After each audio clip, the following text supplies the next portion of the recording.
Welcome back to Good Afternoon Live on Metro TV. We're also streaming live on Metro, also on YouTube, and also on Facebook, as well as on Twitter. Twitter, that's at Metro TV GH, and certainly we'll be reading your tweet here on the show. We'll move to another very interesting topic that has normally been on the social media handles.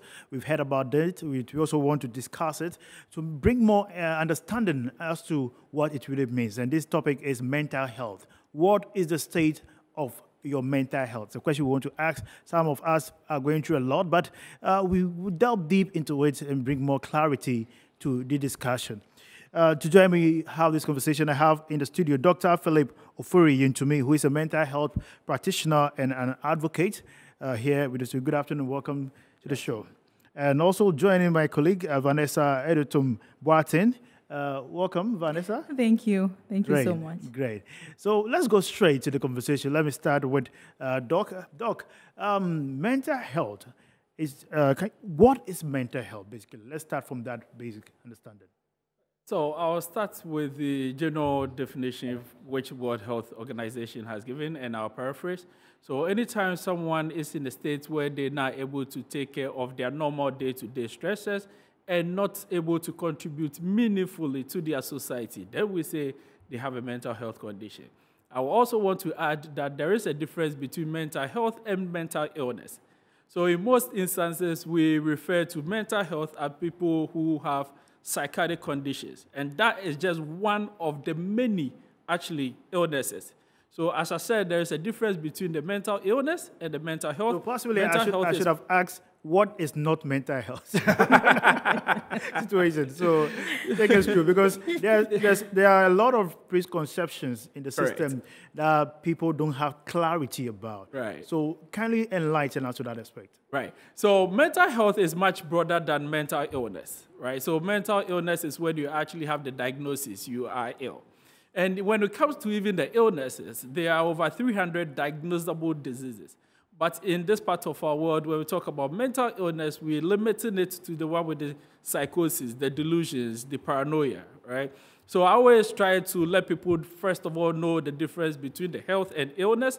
And also now when we talk about the health, as I said earlier, when you're not able to deal with your stresses, normal day-to-day stresses, and not able to contribute meaningfully to your society. So at Metro TV, if you have someone who is not contributing meaningfully to the organization, then we can say there's a mental health problem due to maybe being stressed out, right? So if Vanessa is stressing you out, then you may have mental health condition, right, which will affect your ability to be productive. So what situation? You said that, firstly, let's come to the office space.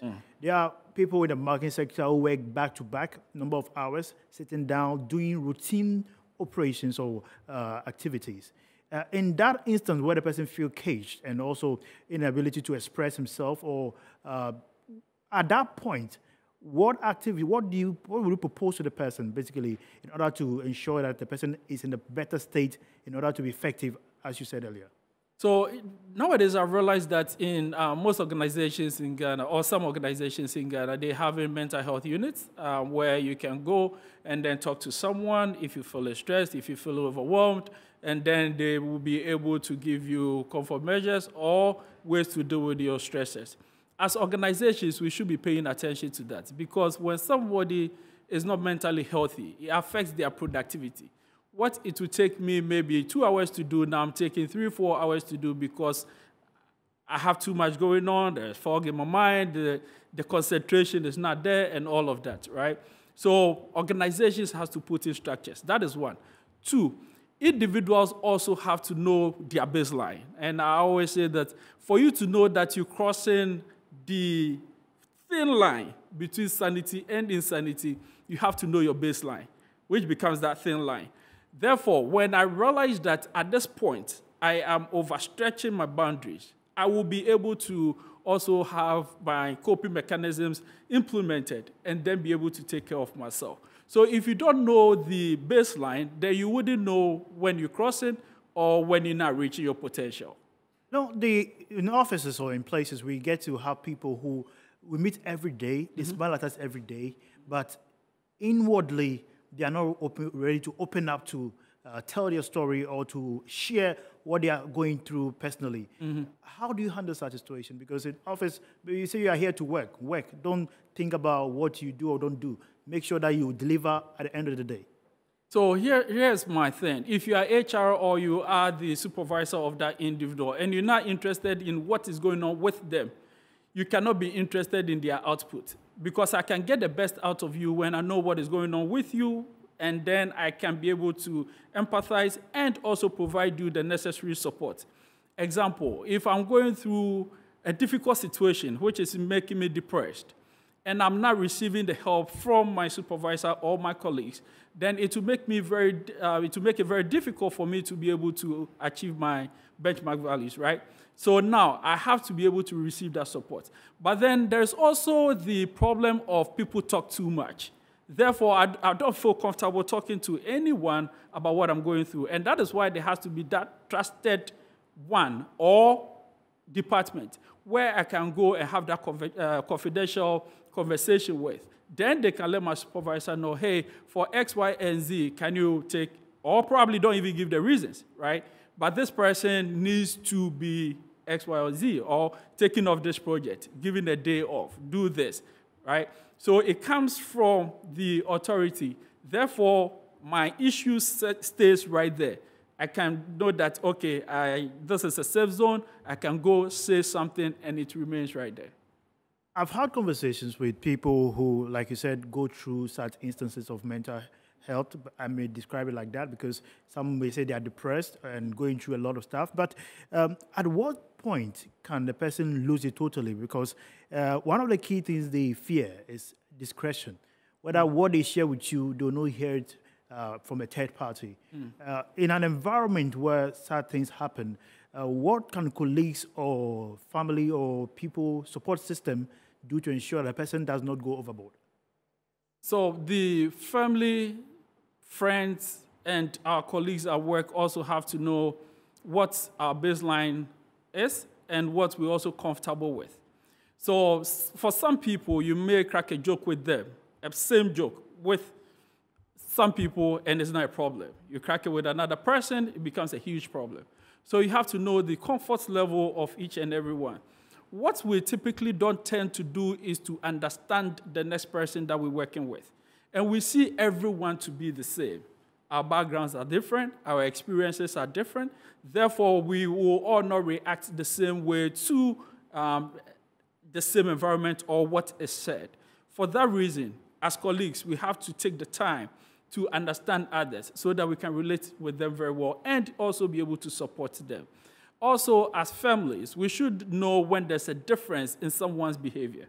Right? I always tell this joke that anytime I'm broke, my mom is the first one to know because she knows that Philip typically is not this quiet, right? Though I'm a reserved person, but not too quiet. So anytime I'm too quiet, then she comes around, Philip, is everything okay? Right? Right? So that has been the case since childhood. So even to date, when she notices there's something wrong, which is my stressor, financial. So then she will come up and they'll be like... Every man has that stressor. Once the money goes down, everything changes. Exactly. Yeah. So there are so many stresses that affect us differently. Therefore, we have to pay attention to it. And also know the baseline of the people that we live with. God deliver us all from financial stress. I tell you. So, Vanessa, Right. you have a story for us. What have you been through? And if there's something you want to share with us in terms of mental health? Yeah, so first of all, I think mental health is underrated. A lot of people are going through things that no one knows about and they are not even ready to share, or they feel people will not understand them. I have been through a lot. And when I was diagnosed with depression, I did not want to involve family. I don't want to stress them out. So I thought that, okay, maybe I can handle it myself, like I can handle it alone. So I come to work, I close, and I make sure I close so late that when I get home, the only thing I do is sleep. So I get home, I take my bath, sometimes eat. You did all this consciously? Yes, and I always make sure, because, you know, you feel that when you're alone, you're going to think about stuff. And once you start thinking about stuff, the depression sets in. You get so sad. You start having the panic and the anxiety attacks. So you don't want to have, when the depression started, so I didn't have any coping mechanism. So that was what I felt was okay. So I go home, take my bath, eat, then straight to bed. And there are times that when I get depressed, I either eat too much. I remember there was a time. And eat for Olympics. I say this and I laugh. I remember there was a time I ate about 7 balls of banku in a space of 3 hours. Jesus Christ. And I ate 8 eggs. Like, it's not like I am hungry. I just eat. You're just eating. For coping. Yes. Okay. Or there will be a time that I don't even eat at all. You know, when I was going through, you know, when I came out of that, I sit and I think, like, so people go through this, and how would you even explain to someone that this is what I'm going through, and the person will not even judge you, or the person will not use you as an example to someone else? You will hear it and you'll be like, what? Why would this person do me like that kind of stuff? So I have friends, I have families, but I felt that, okay, let me just keep it to myself. So when I started going for counseling and I talked to my counselor, he was like, oh, you can open up more to maybe your mom or someone around you. You can talk about this person, because mine happened through a loss of a loved one. You can talk about this person and then laugh because it happens. But what they don't tell you is how it happens, like when you get the depression, how to cope with it. They tell you how to cope with it anyway, but it doesn't work for anyone like that. They tell you how you handle it personally, Yes. because you know the theory, but when it falls on you, it becomes a whole... I'm telling you, at work, my best place became the washroom, because I am always running to the washroom, not because of anything, because I'm having a panic attack, or I needed to cry, or maybe someone has just said something. Like he said, someone just said something. The person didn't mean it, like maybe to hurt me or something. But the person said the word, I remember something, and I'm off to the washroom to cry. You don't want people seeing you crying, like you're calling for attention, especially when you're telling someone your story, the person is like, you worry too much, like, why are you pressuring me? Or like, maybe you're calling for attention for yourself. You don't want to go through that kind of stuff. Okay, so you have experienced it personally. What did you do? Or at what point did you realize that I have to be bold enough to face this fear? Well, I didn't know that I had to see a counselor, and so my mother-in-law told me to see a counselor. So she was like, anytime she calls, she speaks to my mom, and my mom is like, she's still crying, she's not doing this, she's not doing that. My mom does everything in her capacity to make me feel okay, but, you know, I still feel depressed. I feel sad for stuff. And my mother-in-law kept saying, you need to see a counselor, you need to see a counselor, you need to see a counselor. Then I said, okay, let me give it a try. So I went to police hospital. I started speaking with a counselor. So I would say it was a family that pushed me to look for help or seek help. Else I would have still been working my crazy hours and just be. It doesn't go to, with my experience, it doesn't go away completely. You get to a time where once a while like last weekend, I was going somewhere. I totally forgot that I shouldn't even have used that route. Then I was in a car, I was on my phone, before I raised my head, we were using that, I was like, what? I just stopped. Everything just froze. Like, it looks like my heart started pounding. And okay. I know that when that happens, I just need to take in water, then have a very deep breath, maybe sometimes throw up, then I sit comfortably. And, you know, that is the panic attack. So it doesn't go away completely, but you have a way of managing it and how to make it better. Okay. Kind of, yes. All right. Doc, you've heard her story. How do you describe technically? What is how will you best put it? in your own words? So the symptoms that she later on described is what we refer to as panic attack or anxiety attacks, right? But then she also did mention certain things that I want to go back on and then, explain certain things about it. She mentioned that they will not understand. And it's typical for us to think that they will not understand. One, because we don't talk about it much. So if I'm to talk about what I'm going through, he will not understand because we don't hear much of it. Secondly, also, everybody's pain and experience is different. So they don't have to understand your pain, Right. but they have to empathize with what you're going through.